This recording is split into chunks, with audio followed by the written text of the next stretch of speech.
முக்கியமாக நீங்க சொன்னதை வச்சு திமுகவுடைய மூத்த தலைவர்களுக்கு அதிர்ச்சி.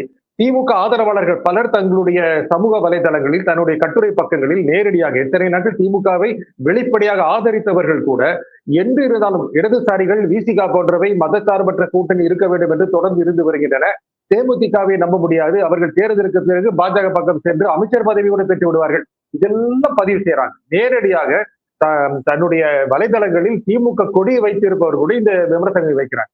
இது என்ன எதிர்வினை காட்டும்? ஒரே ஒரு பாயிண்ட் மட்டும் தான் எனக்கு தோணுச்சு. என்னன்னா, பொதுவாக அங்கீகாரம் பெற்ற கட்சிகளுக்கான சின்னம் 10 தொகுதிகளில் அவங்க நின்னாலும் மீத இருக்கிற 224 தொகுதியிலையும் அந்த சின்னம் வேற ஆளுக்கு போகாதுங்க. இப்ப கை சின்னம் 28 தொகுதியில் நிற்குது.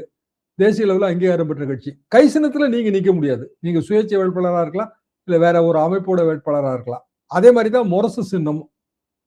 ஆனா இப்போ அதே மாதிரி தான் இடதுசாரி கட்சிகளுக்கான சின்னம். விசிக சின்னம் அதே மாதிரி தான். ஒரு 59 தொகுதி அந்த கணக்குல வருது திமுக கூட்டணியில.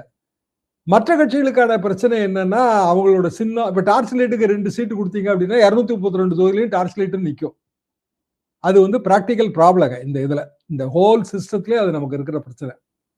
அப்போ அலோகேஷன் ஜாஸ்தியா தெரியுது. 10 தொகுதிங்கிற அலோகேஷன் ஜாஸ்தியா தெரியுது.